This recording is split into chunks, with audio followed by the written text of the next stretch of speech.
Now, next question is 34th. In 34th question, the safe speed of a vehicle on a smooth bank road of radius 150 meter is 10 meter per second. The width of the road is given, which is 7.5 meter. Height of the outer edge, ठीक है ना.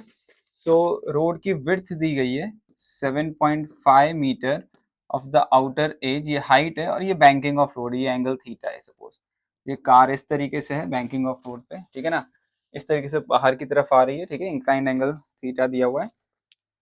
Then you need to find out the, in this question, find the height of the outer edge is. So ये height कितना है ये find out करने को बोला है. So हमको ये फॉर्मूला पता ही है that v is under root of rg tan theta, ये फॉर्मूला हमको पता है बैंकिंग ऑफ रोड पे. नॉर्मली जो फॉर्मूला होती है maximum safe speed of a car on a bank road is under root of rg into tan theta plus mu S upon 1 minus mu S into tan theta, ठीक है ना. तो ये formula होती है maximum velocity of car on a bank road. तो ध्यान रखना कैसे करते हैं हम लोग. जैसे मान लो कार यहीं पे खड़ी है तो ऑब्वियस बात है वो नीचे आने की कोशिश करेगी, डाउन द प्लेन स्लाइड होने की कोशिश करेगी. अगर ये थीटा एंगल ऑफ रिपोज से ज्यादा है तो हमको क्या करना पड़ेगा, गाड़ी को तो अगर ये नीचे आने की कोशिश करेगी तो इस पे फ्रिक्शन कहाँ एक्ट होने लगेगा, अपवर्ड डायरेक्शन में, ध्यान रखना. लेकिन जब हम गाड़ी को भगाएंगे तो कार ओवरटर्न ऊपर स्लाइड होने की कोशिश करेगी तो फ्रिक्शन कहाँ लगेगा, डाउन डायरेक्शन में, डाउन द प्लेन डायरेक्शन, तब हम वी मैक्सिमम देते हैं. तो टेक्स्ट बुक में यही दिया हुआ है. तो इनिशियल लेवल पे कार तो जब हम रखेंगे तो डाउन द प्लेन जाने की कोशिश करेगी तो फ्रिक्शन ऊपर लगेगा.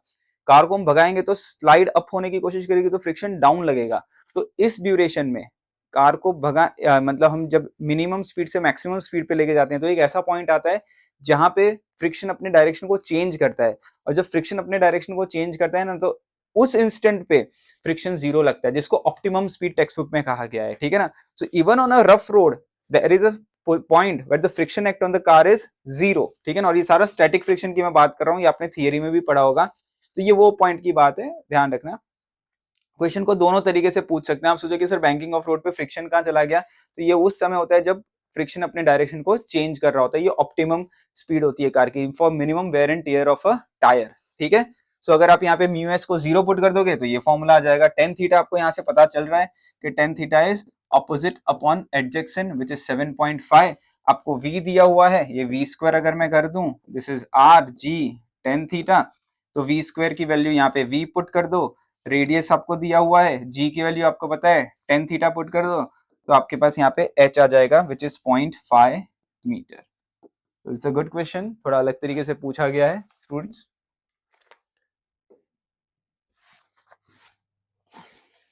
Now 35th one, the quantity of the heat supplied in a monoatomic gas. Monoatomic gas है, सो डिग्री ऑफ फ्रीडम 3 हो जाएगा, ठीक है. Which expand at a constant pressure, constant pressure है तो आइसोबैरिक प्रोसेस दिया हुआ है आपको, ये this is isobaric process. The fraction of the heat that goes in the work done by the gases. So ध्यान रखना, हम थर्मोडायनेमिक का लॉ क्या है, हम हीट सप्लाई करते हैं, कुछ वर्क डन होता है और change in the internal energy होती है, ठीक है ना. For isobaric process we know that this is mu C P D T, ठीक है. D U is mu C V D T, clear, ये हम लोगों को पता है ऑलरेडी. मोनोएटमिक गैस है तो डिग्री ऑफ फ्रीडम क्या हो जाएगा, 3 हो जाएगा, ये भी हमको पता है. जो गामा की वैल्यू होती है वो 1 प्लस 2 बाय एफ होगी. So gamma is 1 plus 2 by 3, so this will be 5 by 3. ये गामा आ गया आपके पास, क्लियर. अब देखते हैं यहाँ पे क्वेश्चन में पूछा है कि the fraction of the heat that goes into the work done by the gas. So fraction of heat पूछा है, सो work done upon fraction of heat मतलब डी क्यू, ये पूछा हुआ है. तो वर्क डन की फॉर्मूला अगर आप यहाँ से देखोगे, so work done can be written as this, work done can be written as D Q minus D U. So this D Q minus D U can be written as mu C P minus C V into D T upon this work done. ये आ गया आपके पास, ठीक है. अच्छा, यही पूछा है ना आपको, फ्रैक्शन ऑफ द हीट.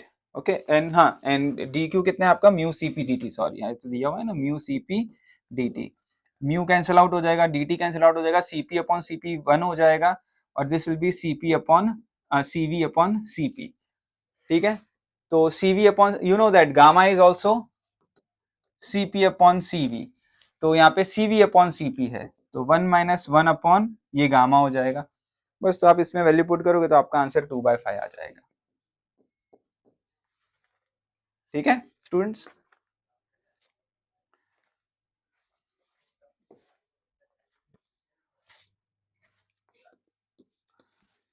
36 में आपको पीवी वर्सेस टी का ग्राफ दिया हुआ है, PV versus T straight line graph. तो ऑब्वियस बात है इसका, you know that the ideal gas equation is PV equal to mu R T.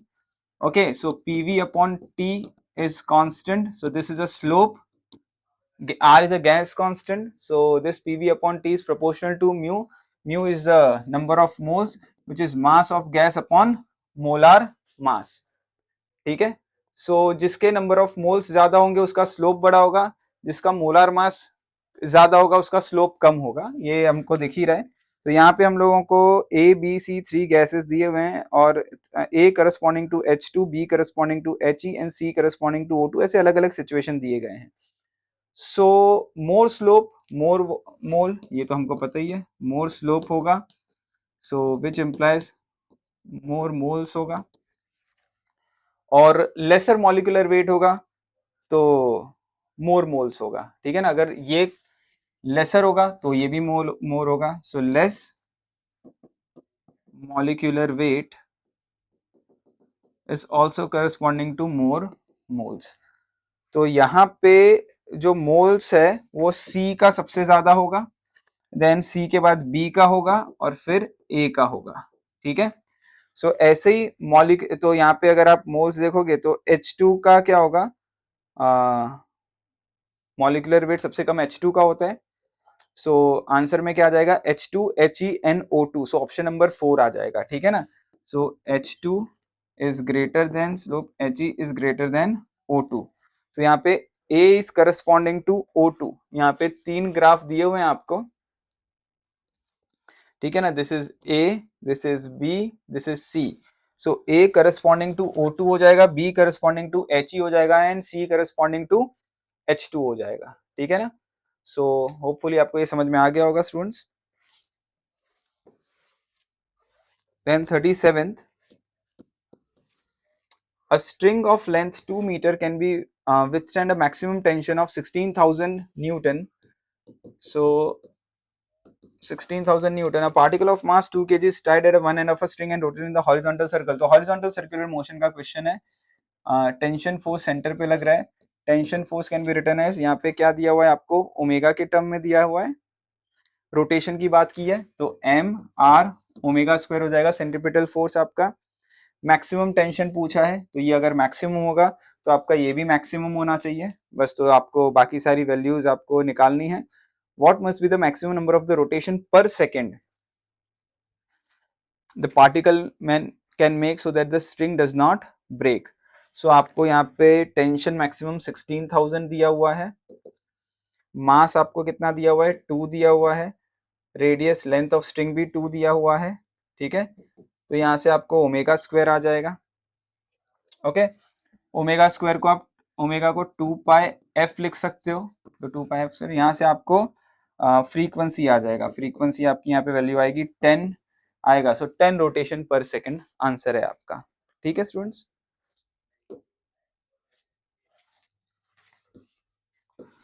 38, a rubber ball is released from the height h, एक rubber ball है h height से release किया है,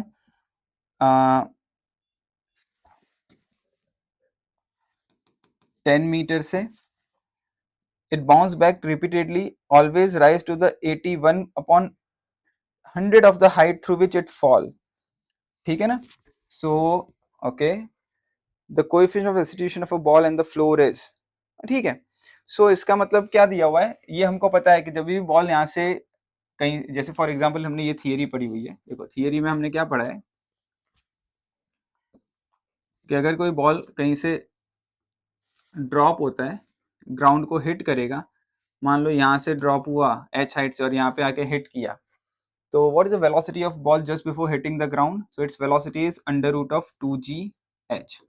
और मान लो यहाँ पे कोई वेलोसिटी उसको मिली है, ठीक है ना, वो वेलोसिटी v मिली है, तो उसकी वजह से वो कितने हाइट पे जाएगा? v²/2g हाइट पे चला गया, ठीक है। और जब बॉल कोलाइड होता है तो ये line of action of force होता है, तो न्यूटन लॉ ऑफ रेस्टिट्यूशन उसी लाइन पे लगता है। What is Newton law of restitution? v equal to EU। v कितना है यहाँ से आप चेक कर लो, under root of 2gh। u कितना है? Under root of 2g capital H। तो e की वैल्यू कितनी आ जाएगी यहाँ पे? Small h by capital H, यही आपको पूछी गई है। सो ये कितनी दी गई है आपको? 81/100। This comes out to be 9/10। तो 0.10 इज योर आंसर, ठीक है ना। ध्यान रखना ये डेटा आपको गिवन है क्वेश्चन में, that it bounce back always rise to 81/100 of its height through which it falls, ठीक है। Then 39th question, the internal force can change। तो it's a very simple that momentum is always conserve. जो internal energy जो होता है, जैसे for example collision में हो गया, अगर अपने पूरे सिस्टम को चेक किया है तो मोमेंटम हमेशा कंजर्व रहेगा। दो system for example in 39th question हम देखें तो दो बॉडी अगर कोलाइड करती है तो at the time of collision इस पूरे सिस्टम को एक मानते हैं, तो ओवरऑल लीनियर मोमेंटम तो कंजर्व रहेगा, बट इनके कोलिजन से इंटरनल फोर्स की वजह से काइनेटिक एनर्जी चेंज हो जाएगी, ठीक है। सो ऑप्शन नंबर 2 इसका आंसर है।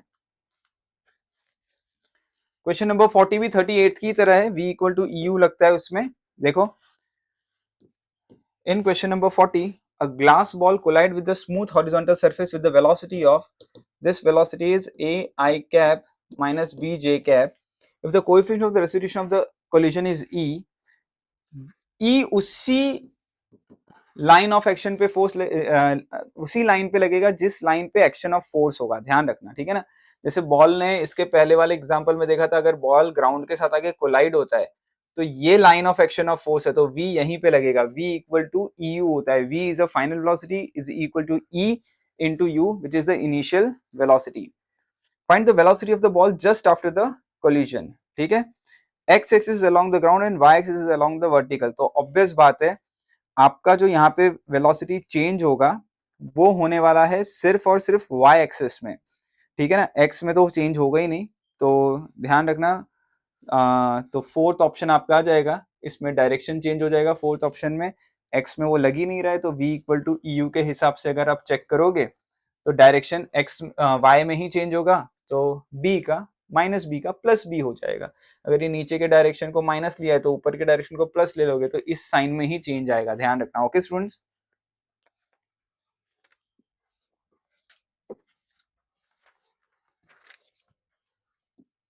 Then 41, this is a cavity based question. From a circular disc of r, this is a circular disc of radius r, this radius is r and the mass 9m, a small disc of radius r by 3। so from here the radius r by 3 is removed। तो ये अब इतना ही disc रहा, अगर r by 3 को हम remove कर देंगे तो सिर्फ इतना ही डिस्क रहा। The moment of the inertia of the remaining disc about the axis perpendicular to the plane and the disc passes through O। तो ये आपका एक्सिस ऑफ रोटेशन है, ध्यान रखना, ये आउटवर्ड मान लो एक्सिस ऑफ रोटेशन है आपका। तो सबसे पहले फॉर एग्जांपल यहाँ पे दिया हुआ है 9m मास और हमने इसको रिमूव किया है, ठीक है ना। तो what was the original disc, moment of the inertia of the original disc. तो ओरिजिनल डिस्क का जो मोमेंट ऑफ इनर्शिया था दैट इज mr² होता है, नॉर्मली हमारी फॉर्मूला होती है mr²। m कितना है? 9m mr² by 2। So 9m उसका मास है, सो दिस इज mr² बाय 2 है, so mass into r² by 2। This is the original moment of inertia of the disc when the axis of rotation passes through this center. अब क्या बोला हुआ है कि भाई इसको तो रिमूव कर दिया गया है, तो भाई रिमूव्ड पार्ट का मोमेंट ऑफ इनर्शिया क्या हो जाएगा, ठीक है। सो रिमूव्ड पार्ट का मोमेंट ऑफ इनर्शिया होगा, सबसे पहले तो मैं इसका यहाँ पे निकालता हूँ, इसके रिस्पेक्ट में नहीं, इसी के रिस्पेक्ट में निकालता हूँ। सो रिमूव्ड पार्ट का मोमेंट ऑफ इनर्शिया क्या होगा वो देखते हैं। m, इसका मास हम m इमेजिन कर देते हैं, mr² बाय 2, ठीक है। अब ये m कितना हो जाएगा, तो डिस्क है तो mass is equal to density into area होता है, ठीक है। डेंसिटी क्या हो जाएगा, total mass upon total area, total area हो जाएगा 4 पाई आर स्क्वायर, इसका एरिया कितना है पाई आर स्क्वायर, तो ये हो जाएगा पाई आर स्क्वायर बिकॉज इसका स्क्वायर तो ये आएगा, तो स्मॉल मास कितना हो जाएगा आपका, ये 9 कट हो जाएगा, स्मॉल m पाई पाई कट हो जाएगा, आर स्क्वायर भी कट हो जाएगा, ठीक है ना, ये आर स्क्वायर कट हो गया, ये पाई कट हो गया, ये 9 कट हो जाएगा, अंडरस्टूड। सॉरी डिस्क है ना 4 पाई आर स्क्वायर नहीं होगा, पाई आर स्क्वायर होगा, मैंने 4 लिख दिया स्फीयर के चक्कर में भूल से, तो पाई आर स्क्वायर ही होगा, तो इसका स्मॉल m का मास कितना हो जाएगा, कैपिटल M हो जाएगा। तो दैट मीन्स ये जो I की वैल्यू आई आपकी, उसमें ये स्मॉल m मास आपको पता चल गया कितना है, तो ये स्मॉल m मास को कैपिटल M पुट कर दो, बाय 2 पुट कर दो, और ये आर स्क्वायर बाय 9 पुट कर दो। अब ये जो रिमूव्ड पार्ट है उसका मोमेंट ऑफ इनर्शिया इसके रिस्पेक्ट में कितना है वो देखते हैं, ठीक है ना। सो रिमूव्ड पार्ट का मोमेंट ऑफ इनर्शिया कितना है वो चेक करते हैं। So this is I plus M D square होगा, पैरेलल एक्सिस थ्योरम लगाऊंगा तो आई कितना है बोलो, m by 2 this plus m D square, ये d कितना डिस्टेंस है इनके बीच में, r बाय 3 है ना, तो r बाय 3 होगा, तो ये डिस्टेंस निकालना पड़ेगा कितना है, इसके सेंटर से सेंटर, ये डिस्टेंस अपना r है, तो ये वाला डिस्टेंस कितना हो जाएगा r minus r by 3, so 3r minus r by 3, so 2r by 3 हो जाएगा, so 2r by 3 the whole square, so I residual is equal to I original minus I removed, ये बचे हुए का आंसर आया, ठीक है ना। यही निकालना है आपको, the moment of the inertia of the remaining disc, तो इन दोनों का सब्ट्रैक्शन करोगे तो आपका आंसर आएगा, आपका आंसर आ जाएगा 4mr स्क्वायर आएगा, ध्यान रखना स्टूडेंट्स, समझ में आया ना क्या। आई रेसिडुअल जो बचा हुआ है जिसको मैंने शेड किया है that is I original minus I removed, so residual बचा हुआ है, रिमूव्ड जिसको हटा दिया गया है, ये रिमूव्ड वाला है, ठीक है। तो होपफुली आपको ये समझ में आया होगा।